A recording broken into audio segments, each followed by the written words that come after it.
네, 윤진자매 늘 다소곳하고 성실하고 또 헌신적인 자매인데요. 참 열심히 뭔가 하다가 쉽지 않은 가운데 오히려 영적인 그러한 의미와 가치를 많이 발견하게 된 것을 축하드리고 싶습니다. 굉장히 수줍음도 많은데요. 용기를 내서 성찬 나눔 메시지를 나누어 주셔서 감사드립니다. 환영하면서 이름만 호명했는데 조금 늦게 들어오셨네요. 스위스 교회 취리 교회에서 크리스토프 니나 커플 그리고 루카스 앤 아미라 두 분. Please stand up. We'd like to really welcome you to our church. Yes.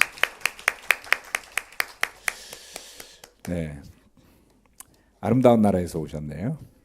예.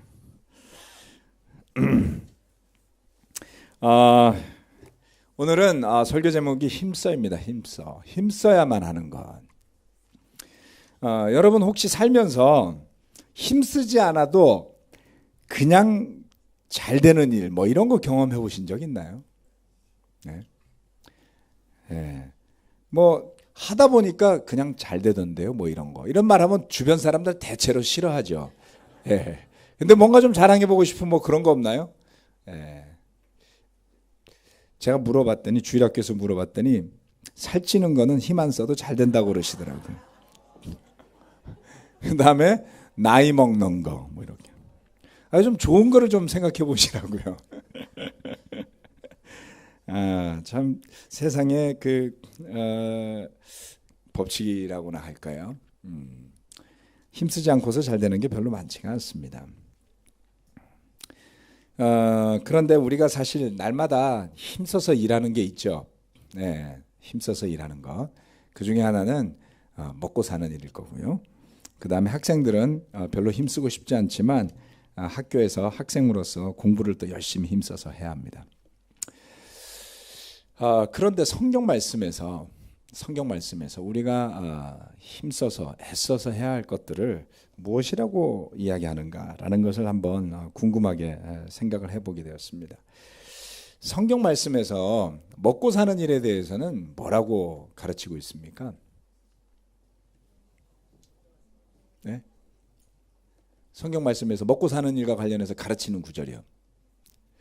어떻게 하면 부자가 될지, 어떻게 하면 잘 먹고 잘 살지, 어떻게 하면 뛰어난 학생이 될 수 있는지, 뭐 이런 비법을 알고 싶을 때가 가끔 있을 겁니다. 그런데 대체로 머리에 떠오르는 구절이 별로 없을 거예요. 그렇죠? 오히려 이렇게 이야기하죠. 부자가 되려고 힘쓰지 마라. 그러다가는 망한다. 먹고 사는 일은 걱정하지 마라. 무엇을 먹을까? 무엇을 마실까? 무엇을 입을까? 염려하지 말고 믿어라. 이렇게 이야기하죠. 그런데 영적인 일에 관해서는 걱정 말고 믿기만 해라. 이러지 않고 많은 부분에서 자세하게 권면하고 훈계하고 어떤 것들은 강하게 권하는 것들을 볼 수가 있습니다. 사실 성경에 나오는 모든 인물들도 먹고 살기 위해서 애쓰고 수고했어요. 어느 누구도 적당히 산 사람은 없습니다. 그 중에 아브라함처럼 부자도 있었고요. 야곱처럼 남을 속여가면서까지 열심히 일했지만 정말 마지막 순간까지 먹고 살기 위해서 애써야만 했던 사람들도 있습니다. 그런데 그 모든 이야기들이 과연 무엇을 지향하고 있는가, 무엇을 힘쓰라고 이야기하는가라는 것을 우리가 잘 볼 필요가 있다라는 것이죠.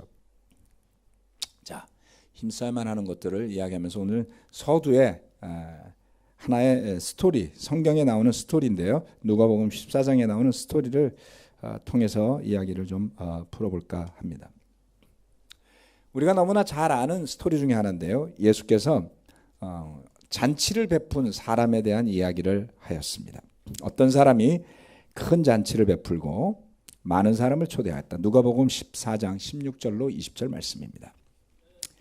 잔치 시간이 되어 그는 자기 종을 보내서 준비가 다 되었으니 오십시오 하고 초대받은 사람들에게 말하게 하였다. 그런데 그들은 모두 하나같이 여기다 밑줄을 쫙 그셔야지 돼요. 모두 하나같이 핑계를 대기 시작하였다. 한 사람은 그에게 말하기를 내가 밭을 샀는데 가서 보아야 하겠소. 부디 양해해 주기 바라오 하였다. 다른 사람은 내가 겨릿소 5쌍을 샀는데 그것들을 시험하러 가는 길이요. 부디 양해해 주기 바라오 하고 말하였다. 또 다른 사람은 내가 장가를 들어서 아내를 맞이하였어. 그러니 가지 못하겠소 하고 말하였다. 예수님은 잔치를 베푼 어떤 사람의 이야기를 하는데요. 우리가 쉽게 추측할 수 있듯이 그 잔치를 베푼 사람은 하나님을 의미할 겁니다. 많은 사람들을 초대했습니다. 여러분 잔치를 베풀어 보신 적이 있나요? 여러 사람을 집에 초대해서 음식을 세팅해 놓고 그 다음에 수저와 그릇 접시들을 쫙 늘어놓고 분위기를 만들어 놓고 음식을 준비하고 글쎄요 이렇게 와서 즐겁게 먹을 기대를 하면서 잔치를 준비해 보신 적이 있다면 초대한 사람들이 다 바빠서 그날 캔슬했을 때 뭐 그런 일은 드물겠지만 어떤 기분일지를 상상할 수 있을 겁니다. 모두 하나같이 라고 성경 말씀은 이야기합니다. 초대한 모든 사람들이 모두 하나같이 핑계를 대고 오지 않아요. 매우 실망스러운 상황이죠. 예전에 우리가 전도 열심히 할 때 교회 초대를 했더니 마지막 순간에 모두 핑계를 대고 안 온 경험들 혹시 없으신가요? 예. 근데 이들의 그 스토리를 살펴보면 나름의 이유가 있는 듯한데요. 한번 그것을 살펴보도록 하겠습니다. 여기에 밭을 산 사람의 이야기가 나옵니다. 그 사람은 이렇게 핑계를 댄다라고 예수님은 말씀하셨어요. 밭을 샀는데 가서 봐야 되겠습니다. 양해를 해 주십시오. 이렇게 이야기를 했어요. 굉장히 겸손한 태도예요. 여러분 밭을 샀는데 가서 본다는 게 무슨 말이죠? 일하겠다는 뜻은 아닙니다. 밭을 샀는데 가서 봐야만 하겠습니다. 이 이야기는 뭐냐면 밭을 샀는데 안 가봤다는 소리예요. 밭을 안 보고 샀다고요. 묻지마 투기꾼인가요? 여러분 집을 사는데 가보지도 않고 사는 사람은 갭 투자하는 사람들 아닌가요? 예. 밭을 샀는데 가보지도 않았어요. 이런 핑계는 굉장히 궁색한 핑계입니다. 사실은. 예. 말이 되지 않는 핑계를 하고 있다. 척 보면 안다는 이야기죠. 두 번째 사람은 소를 5겨리를 샀어요. 겨릿소라는 것은 묶어서 파는 5쌍의 소를 이야기합니다. 소를 5쌍을 샀는데 이 사람의 핑계는 그것들을 시험하러 가는 길이요. 이렇게 이야기를 하고 있습니다. 여러분 소를 살 때 소가 상당히 비쌉니다. 이 2000년 전이니까 우리나라도 불과 몇백 년 전에 조선시대 때 소가 귀했잖아요. 그렇죠? 예, 소 한 마리 사가지고 잘해서 송아지 낳고 잘만 키우면 애들을 한양으로 유학도 보낼 수 있었던 시절이 있었어요. 그런데 소를 사러 가는 사람들이 소를 어떻게 사는지 혹시 보신 적 있으세요? 예. 소를 파는 장이 있으면요, 사람들이 와서 소를 사는데 소의 상태에 따라 가격이 달라집니다. 소를 어떤 목적으로 사느냐에 따라서도 달라지고요. 그래서 정말 치열하게 소의 건강 상태를 귀 끝에서부터 발끝까지 다 살펴요. 네. 소 한 마리 비쌉니다. 지금도 한우 비싸죠, 그렇죠? 네. 소 한 마리가 요즘 얼마나요? 그렇게 올랐어요? 예전에 400이었는데 그래서 올랐군요. 자, 소 10마리니까 8천만 원인 겁니다. 그런데 그 10마리나 되는 소를 사면서 확인도 안 해보고 샀다는 이야기예요. 예. 이거는 뭐 8천만 원짜리 차를 사면서 앉아보지도 않고 만져보지도 않고 사양도 안 보고 샀다는 걸로 들리는데요. 여러분 그러시나요? 사기 전에 머리부터 발끝까지 살펴보고 시승까지 해보고 그렇게 사지 않을까요? 이 사람도 핑계를 대는 겁니다. 소 10마리를 사놓고 시험도 해보지 않고 샀다. 믿기지가 않죠. 그런데 제일 말이 안 되는 소리를 하는 사람이 마지막 사람이에요. 내가 장가를 들어서 아내를 맞이하였어. 그러니 가지 못하겠어. 굉장히 당당해요. 이 사람은. 양해해 주시오. 이런 게 아니잖아요. 그렇죠? 결혼했기 때문에 파티에 갈 수 없어. 이게 얼마나 말이 안 되는 건지를 유대인의 율법을 살펴보면 알 수가 있습니다. 묘하게도 유대인의 율법에 군인으로 전쟁터에 소집되는 것을 1년간 면제받는 조건이 붙은 사람이 있어요. 그게 누구냐면 막 결혼한 사람이에요. 그래서 이스라엘에서는 전쟁터에 나가기 싫으면 결혼하시면 됩니다.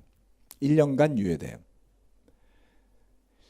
그래서 결혼한 사람은 결혼한 바로 직후에 전쟁이 벌어져도 전쟁터에 안 나가도 돼요. 양심의 가책도 필요 없어요. 율법이 정해놨어요. 1년 동안은 데려가지 못한다. 떳떳한 것이죠. 그런데 파티에 초대받는 거는 전쟁 가는 일이 아니잖아요. 죽으러 가는 거 아니잖아요. 그래서 사실은 내가 결혼을 했기 때문에 갈 수 없어요라는 핑계를 대서는 안 되는 것에 그는 장가를 갔다고 갈 수 없다라고 말하고 있습니다. 이것은 무엇을 이야기하는 걸까요? 하나님 나라의 잔치에 초대받는 일에 될 수 있는, 그것을 거절할 수 있는 합당한 이유가 이 세상에는 사실 존재할 수 없다는 것을 이야기합니다. 그 다음 종이 돌아와서 그것을 주인에게 보고하였더니 그 주인은 노발대발했습니다. 종에게 어서 나가서 시내의 거리와 골목으로 나가서 가난한 사람들과 지체 장애가 있는 사람들과 눈먼 사람들과 다리 저는 사람들을 이리로 데려오너라. 이 사람들은 제대로 만들어진 잔치의 자리에 초대받을 수 없는 상태에 있는 사람들이었다라고 볼 수 있습니다. 그렇게 한 뒤에 그 사람들을 다 데리고 왔는데도 아직 자리가 남았습니다. 그랬더니 주인은 이제는 큰 길로 나가고 산 울타리로 나가라. 이제 시내는 끝났으니까 바깥으로 나가서 사람들을 억지로라도 데려다가 내 집을 채워라. 내가 너희에게 말한다. 초대를 받은 사람들 가운데서는 아무도 나의 잔치를 맛보지 못할 것이다.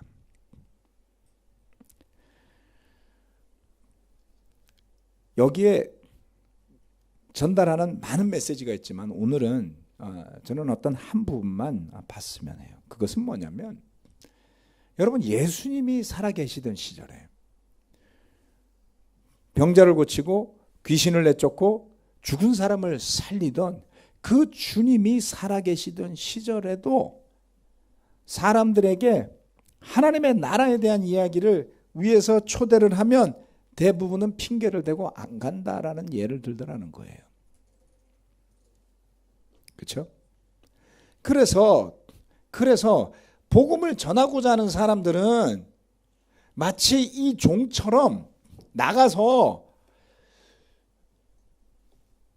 별로 자격 없어 보이는 사람들, 또는 더 나아가서는 산 울타리 큰 길가에 이런 데 사람이 있을 것 같지도 않은데 있는 곳에까지 가서라도 초대해서 데리고 와야 한다. 이것은 이스라엘 사람들이 응당 초대되어야 할 잔치에도 오지 않는 것에 반해서 이방인들이 됐건 자격이 없어 보이는 사람들이 오히려 관심을 보이게 되는 신약 시대의 것을 빗대어서 이야기한 것이다 라고 볼 수 있습니다.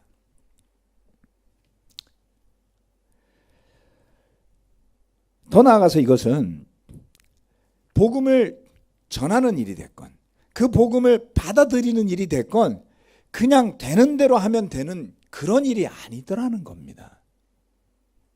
강제로라도 나가서 해라 라고 이야기하는 것이 우리에게 무엇을 전하는 것일까요? 여러분, 고민해 보셔야지 됩니다. 성경은 왜 우리에게 자기를 부인하고 자기 십자가를 지고 날마다 주님을 따르라고 권면하는 걸까요? 어려운 거잖아요. 성경 말씀을 보면 꿀이 떨어지고 성경을 많이 읽을수록 포인트가 쌓여갖고 연말 되면은 환급 받을 수 있는 돈이 들어온다 그러면 얼마나 열심히 읽겠습니까? 그렇지 않죠. 오히려 자기를 부인하고 버리고 가야 한다. 더더군다나 이 자리에 앉아있는 대부분의 우리 형제자매들, 세례받은 제자들은 그 말씀을 굳건하게 믿고 약속을 하고 세례를 받으신 분들이에요. 그럼에도 불구하고 그것은 쉽지 않더라. 신약 성경 말씀에서 특징적으로 전반에 걸쳐서 나타나는 것은 이처럼 먹고 사는 일에 관해서는 믿음을 강조하는 반면에 영적인 일과 관련해서는 이처럼 강권하는 가르침이 많더라는 겁니다. 무엇을 배워야 하는 것일까요?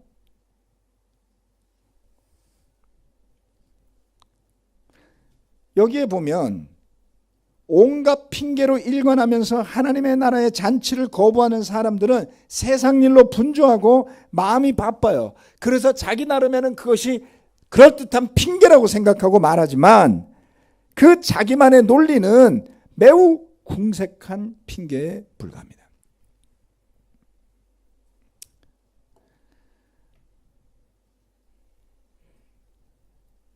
그래서 성경 말씀을 살펴보면 우리가 어떻게 영적인 존재로 살아갈 수 있는지에 대한 갖가지 교훈, 갖가지의 그 가르침, 그것을 강조하는 내용들이 들어 있습니다. 무엇을 이야기하는 겁니까?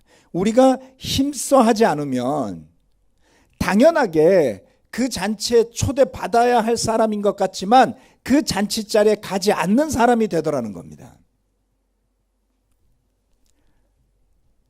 정말 그런 일이 일어날까요? 일어납니다, 여러분. 우리 교회는 참 좋은 교회예요. 저는 정말 우리 교회 좋다고 생각합니다. 작년에 우리 잠실교회에서 약 10명의 사람들이 이 교회에서 걸어 나갔어요. 믿어지세요? 하루 이틀 이 교회를 다닌 사람들이 아닙니다. 10년, 20년을 넘게 다닌 사람들이 자기 발로 걸어 나가셨어요.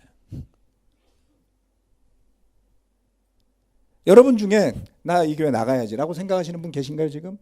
연말이 되어서 누군가가 또 걸어 나갈 수 있습니다. 한 사람 한 사람 보면 그럴 거라고 생각 안 한 사람들이에요. 뭐가 문제죠? 저는 그분들을 비난하려고 이 말씀을 드리는 게 아닙니다. 착각하지 말자는 겁니다. 잘못 생각하지 말자는 겁니다. 힘써야 할 일을 힘쓰지 않을 때 우리 안에는 많은 변명들이 들어서게 돼요. 그리고 그 변명은 나한테는 완벽한 이야기들이에요. 그러나 그런 변명들로 인해서 저와 여러분의 마음이 하나님의 나라의 잔치로부터 멀어지고 그리고 나이스하게, 멋지게, 적당하게 걸어나갈 이유와 핑계가 된다는 것이죠. 우리가 정말 힘써야 할 일이 무엇일까요? 성경 말씀은 이렇게 하겠어요. 어떤 사람이 부자가 되고 가난하고는 하나님의 손에 달려있다 그랬습니다. 여러분 노력해서 부자가 되던가요? 재능이 있다고 부자가 되던가요? 우리 주변에 정말 똑똑하고 능력 있는 분들이 그다지 세상적인 기준으로 부유하게 못 사는 분들 많이 있습니다. 이 가운데도 있을 수도 있어요. 남 탓하지 마시고 하나님 하시면 안 돼요. 하나님 뜻이 있으신 거예요. 또 어떻게 보면 별 볼 일 없는 것 같은데 부자가 된 사람도 많아요. 그래서 우리가 그런 사람들을 시기에서 붙이는 타이틀이 있어요. 졸부라고 하죠. 배 아파서 붙인 거예요. 졸부. 예. 하나님이 그 사람을 부자가 되게 하셨어요. 거기에 도로가 나서 부자가 됐건 도곡동 땅을 재개발해서 부자가 됐건 거기가 허허벌판이었거든요. 옛날엔. 지금에 와서 무슨 의미가 있습니까? 하나님의 손에 달려있다.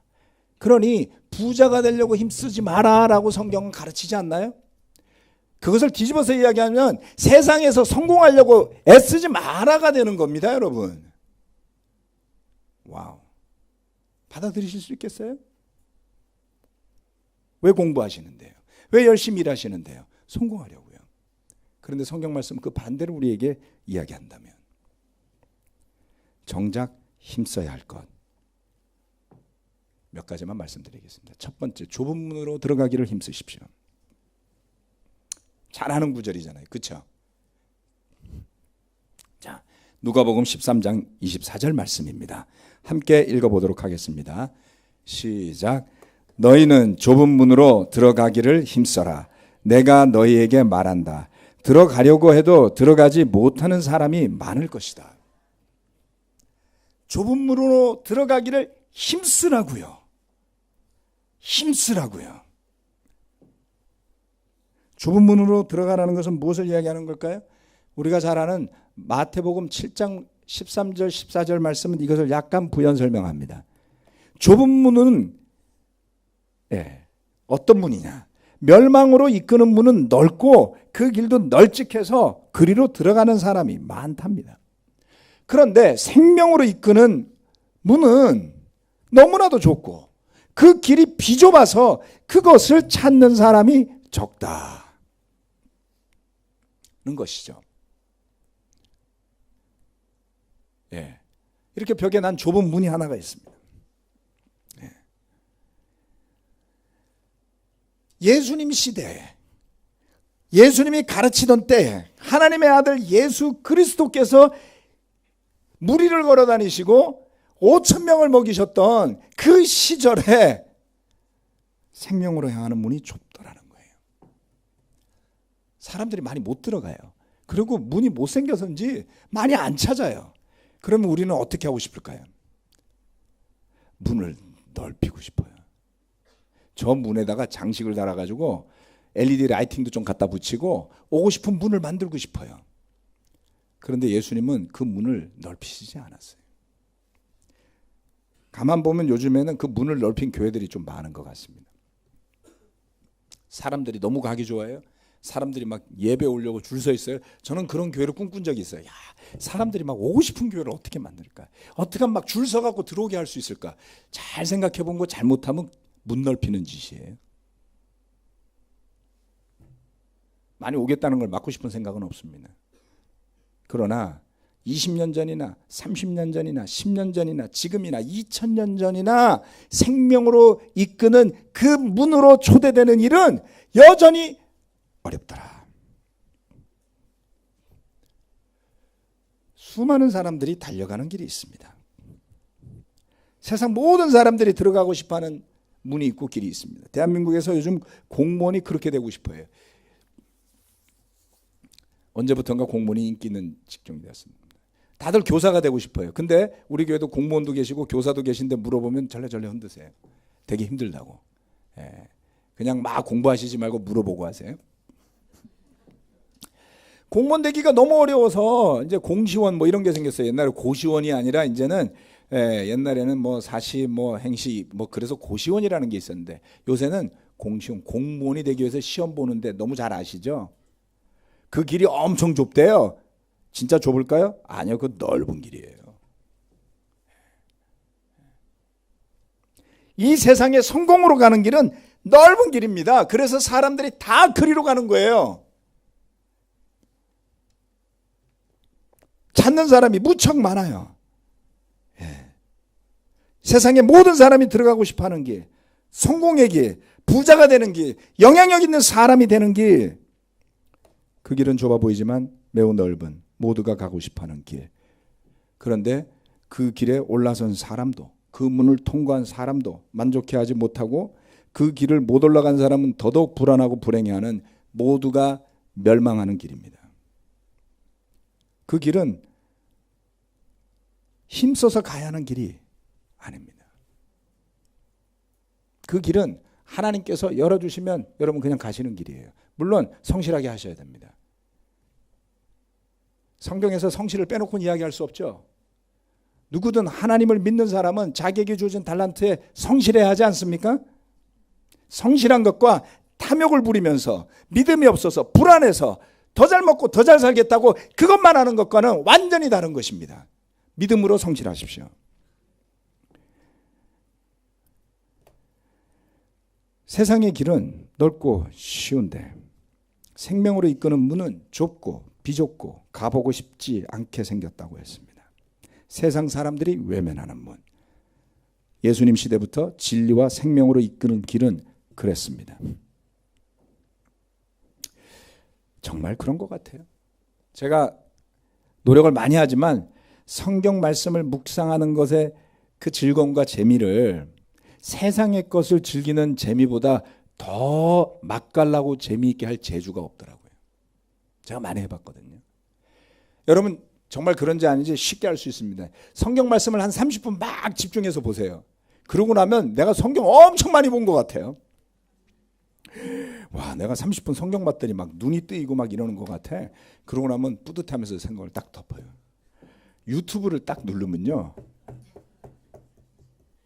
1시간도 지나가고요, 2시간도 지나가요. 그죠? 셋톱박스 TV 리모컨 잡고 토요일 오후에 딱 소파에 앉아갖고 간식 갖다 놓고 앉으면 저녁 먹을 때까지 앉아 있을 거래요.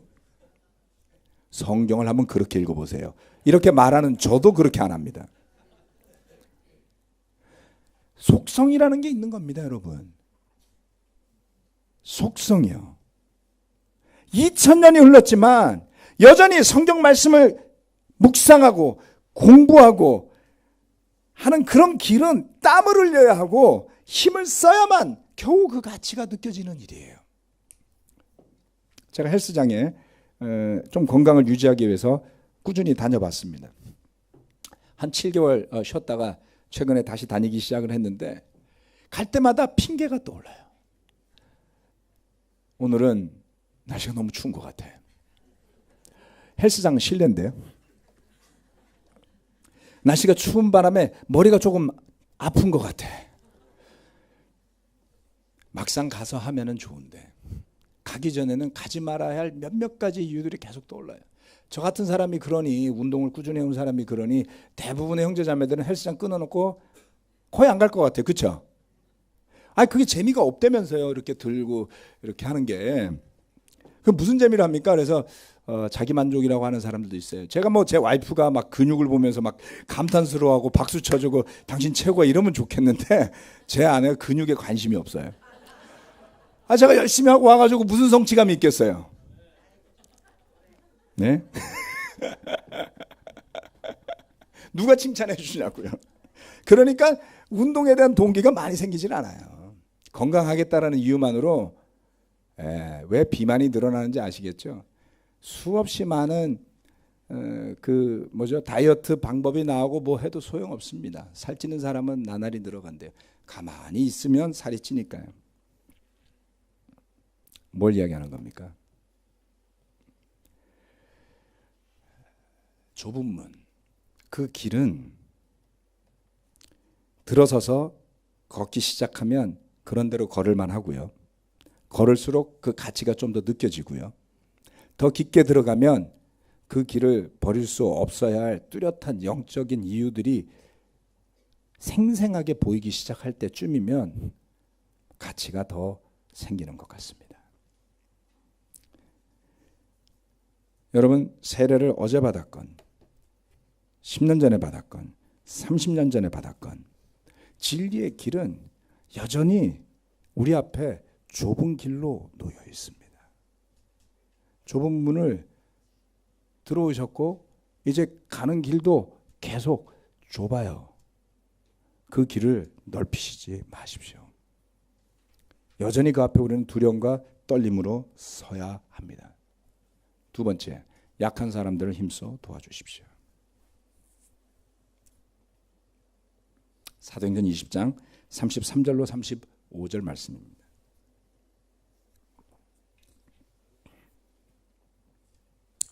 같이 읽을까요? 네, 여러분 너무 조용하셔가지고 오늘 저 배목사가 작정하고 설교를 하는 것 같아. 이런 느낌을 받으시는데 맞습니다, 여러분. 20장 33절로 35절 같이 읽겠습니다. 시작. 나는 누구의 은이나 금이나 옷을 탐낸 일이 없습니다. 여러분이 아는 대로 나는 나와 내 일행에게 필요한 것을 내 손으로 일해서 마련하였습니다. 나는 모든 일에서 여러분에게 본을 보였습니다. 이렇게 힘써 일해서 약한 사람을 도와주는 것이 마땅합니다.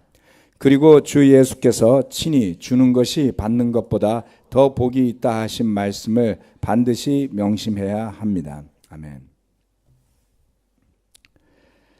에베소 교회를 향한 바울의 마지막 권면이 이 사도행전 20장에 나옵니다. 바울과 그의 일행은 모든 일에 열심을 다해서 손수 일해서 필요한 것을 마련했다라고 이야기하고 있습니다. 자랑하려고 하는 게 아닙니다. 그들이 어떤 태도로 왔는지를 기억해 달라는 부탁이었습니다. 누구의 은이나 금이나 옷을 탐낸 적이 없었다라고 합니다. 즉 그와 그의 일행이 열심히 일을 했던 것은 그 먹고 사는 일, 즉 세상을 탐해서 한 것이 아니었더라. 먹고 사는 일이 불안해서 그랬던 것이 아니었더라. 주어진 일에 성실할 따름인 것입니다. 여러분, 제가 목회자로서 교회에서 뭐 따박따박 생활비를 받고 그러니까 속이 편해서 이렇게 이야기를 한다라고 생각하시는 분이 있으면 마음 고쳐 먹으세요. 우리 교회에서 설교하는 거 무척 어려워요. 똑똑한 사람이 좀 많아야죠. 여러분 다 뛰어나신 분들이에요. 교육받으신 분들이에요. 예. 세상에 편안하게 일할 수 있는 것은 어디에도 없습니다. 제가 목회를 하면서 생활을 하건 목회를 안 하고 다른 일을 하면서 생활을 하건 어떤 일이든 고통이 수반되는 어려운 일들일 거라고 저는 생각합니다, 여러분. 그러나 그 일은 그냥 해야 되는 일이에요. 학생이 공부하는 일은 그냥 해야 되는 일이에요. 그렇지 않습니까? 그냥 하셔야지 돼요. 거기에 너무 많은 가치를 부여하지 마세요. 그것을 탐하지 마세요. 그것이 성경의 권면인 것입니다. 먹고 살고자 수고했던 것은 그것을 위한 것이 아니라 그 에베소의 형제자매들에게, 그 에베소 주변의 사람들에게 복음을 전하기 위함이었다라고 바울은 이야기하고 있는 것이죠. 주어진 일에 성실하지만 정말 힘써야 할 것은 약한 사람들을 도와주는 일이다라고 했습니다. 요즘 세상에서 봉사활동이라든가 자선 같은 것들을 조금 더 하이라이트 하려고 하지만 여러분 잘 들어가 보면 그것은 정말 택도 안 되는 것들이에요.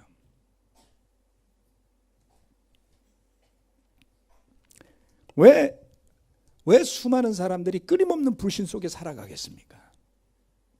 하나님께서 허락하셔서 조금 더 부를 얻은 사람들이 그것을 자기 것이라고 여기지 않고 하나님이 주신 것임을 믿는다면 얼마나 너그럽게 자비롭게 베풀 수 있을까요?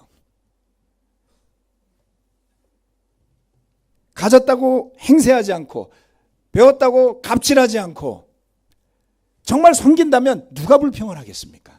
여러분, 진정한 공평함이 어디에서 구현되는지 아세요? 바로 주일학교에서 구현이 되고 있어요.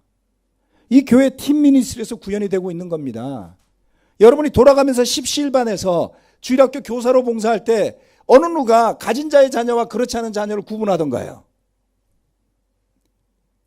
더 많이 헌금하시는 분들도 있습니다. 이 가운데는 묵묵히 형편이 어려워서 헌금 못하시는 분들도 있을 거예요. 그래도 예배당에 들어오시기만 한다면, 삶에 필요가 있다면 누구든지 이야기해서 저를 만나고 도움을 청하시면 배우실 수도 있고 나누실 수도 있습니다. 그렇지 않나요? 저는 우리 형제자매들 존경해요. 여러분이 세상의 가치를 버려서 이런 교회를 만드는데 기여하시는 겁니다. 저는 주일학교를 보고 팀 미니스를 보면 너무나 감사해요. 팀 선생님들, 부모님들 헌신하고, 지금 우리 대학부가 지금 수련회를 가 있습니다.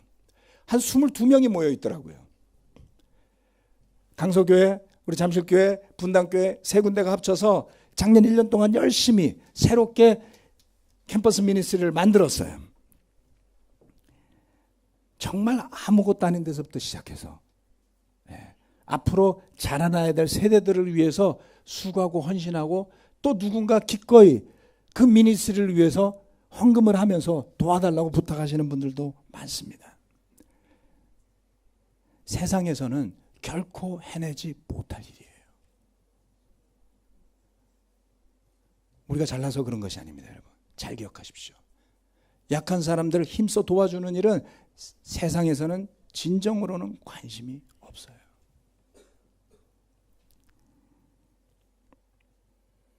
우리가 남을 돕는 일을 떠벌리면서 잘났다고 하자고 이런 말씀을 드리는 게 아닙니다. 세상의 가치를 벗어난 사람만이 생색내지 않고 할 수 있는 일, 그것이 바로 약한 사람들 힘써 돕는 일인 것입니다. 하나님은, 사도들은 그것을 믿었어요. 하나님께서 그들의 필요를 어떻게 해서든 채워주실 것을 믿었고 알았습니다. 일을 할 수 없는 지경이 되면 교회에서 뭔가 보태줘서 먹고 살 수 있을 것이고, 또 교회가 보태주지 않으면 천막을 지어서라도 복음 전하는 일을 하겠다. 그것이 바울의 신념 아니었나요? 네. 그것이 또한 저와 여러분의 신념이 되기를 바랍니다. 세 번째, 하나됨을 힘써 지키십시오. 에베소서 4장 3절 말씀입니다. 또 같이 한번 읽어볼까요? 시작. 성령이 여러분을 평화의 띠로 묶어서 하나가 되게 해 주신 것을 힘써 지키십시오. 아멘.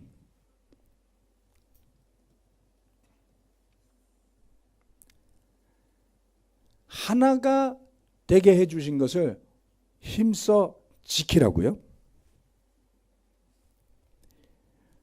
하나가 되면 다 된 것 아닌가요? 결혼을 예로 들어 보겠습니다. 결혼만 하면 다 된 것처럼 생각하는 사람들도 세상에는 많습니다. 저도 없잖아 그랬고요. 네. 결혼 여기 하신 분은 많으니까 결혼만 하면 다 되던가요? 그저 웃죠. 결혼하고 나서 더 성장하고 더 깊어지지 않으면 결혼한 다음에 삶의 필요들이 그 사람을 삼켜버리고 말아요.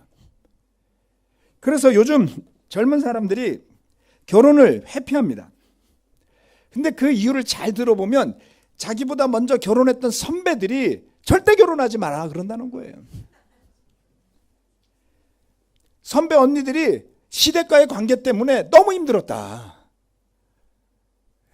명절 지켜야 되고 양가 부모님 생신 지켜야지 되고 챙겨야 되고 남편 수발 들어줘야 되고 절대 결혼하지 마라. 점점 더 젊은 사람들이 부정적인 교육 속에 결혼을 안 하게 돼요. 제가 들어봐도 말은 됩니다. 저럴 거면 결혼 안 하는 게 낫죠. 뭐가 문제죠?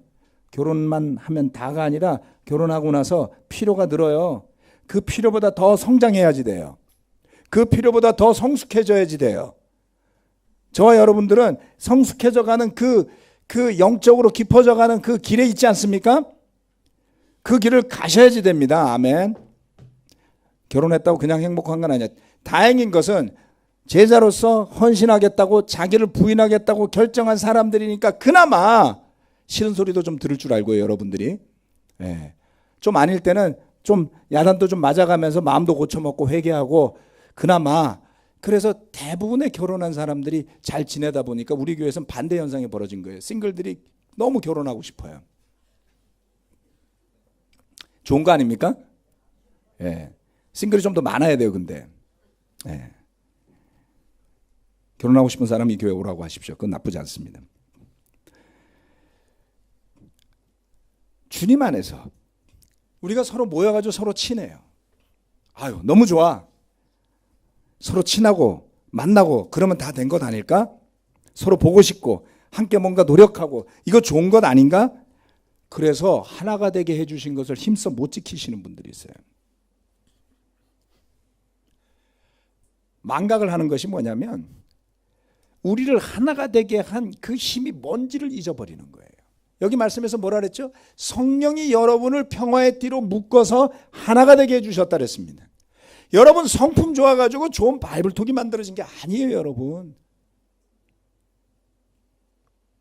내가 기빙하고 헌신해서 서로 관계가 좋은 거다. 천만의 말씀입니다. 10년, 20년 지나니까 좋았던 관계 깨지는 것을 저는 수도 없이 봤어요. 베이스가 뭐였던 거예요?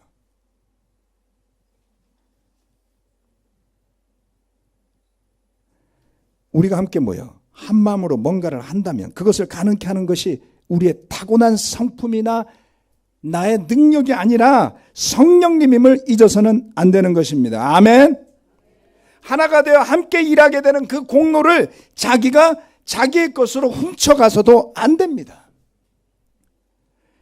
또한 그것을 너무 쉽게 생각해서 무가치하게 여겨도 안 되는 것이죠. 어느 순간부터 소홀해지고 조그만 일로 마음 상해하고 그래서 그 하나됨을 지키지 못할 때가 많아요. 저도 그런 실수들을 해봐서 합니다.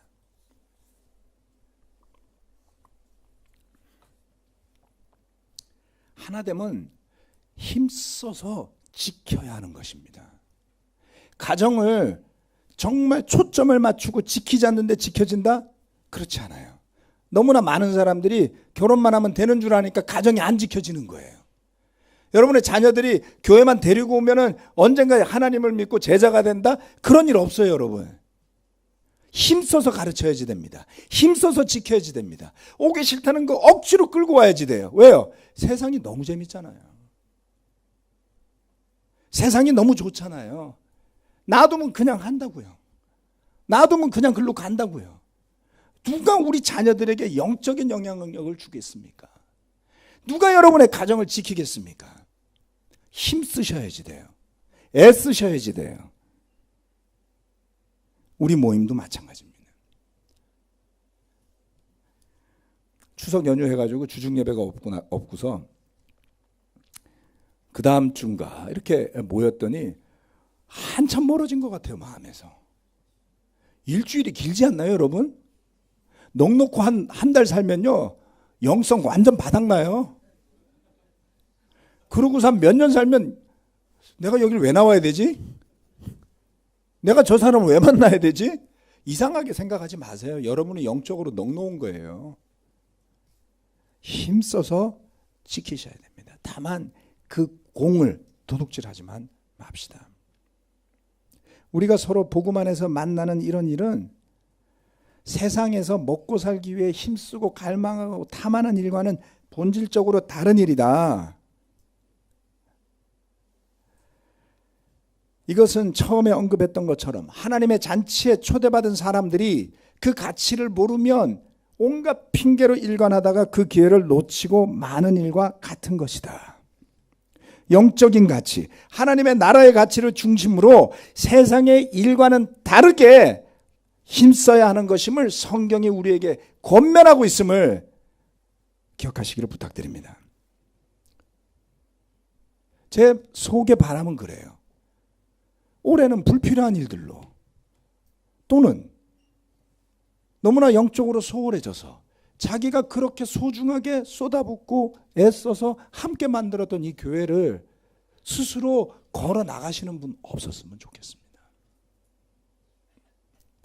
그게 얼마만한 손실인지 스스로 생각하시기를 저는 부탁드리고 싶습니다. 오늘 이야기한 세 가지 힘써야 할 것들은 사실 잘 들여다보면 행동에 관한 것들이 아니라 가치에 관한 것들입니다. 힘써야만 하는 것, 좁은 문으로 들어가길 힘쓰십시오. 이건 방법에 대한 것이 아닙니다. 약한 사람들을 힘써 도와주는 것도 마찬가지입니다. 행동인 것 같지만 그렇지 않습니다. 이것은 우리 안에 변화되어져서 누리게 되는 가치에 관한 것들입니다. 하나됨을 힘써 지키십시오. 마찬가지입니다. 여러분, 매주 우리가 예배로 모이고 교제로 모이는 것의 핵심은 잘 들여다보면 사실 버리는 데 있어요. 여러분, 예배 오시면서 세상의 것들을 버리는 데 초점이 있으셔야지 됩니다. 온통 찌들어서 있던 것에서 벗어나는 것, 교제 속에서, 말씀 속에서 영적인 것을 얻지만 영적인 것은 얻어도 티가 나지 않아요. 그렇지 않던가요? 세상의 것은 바로바로 보이고 맛이 나는데 영적인 건 아무리 얻어도 세상 걸로는 보이지도 않고 평가가 되지 않습니다, 여러분. 그러니 속 편하게 버리러 오세요. 버리려고 믿었잖아요.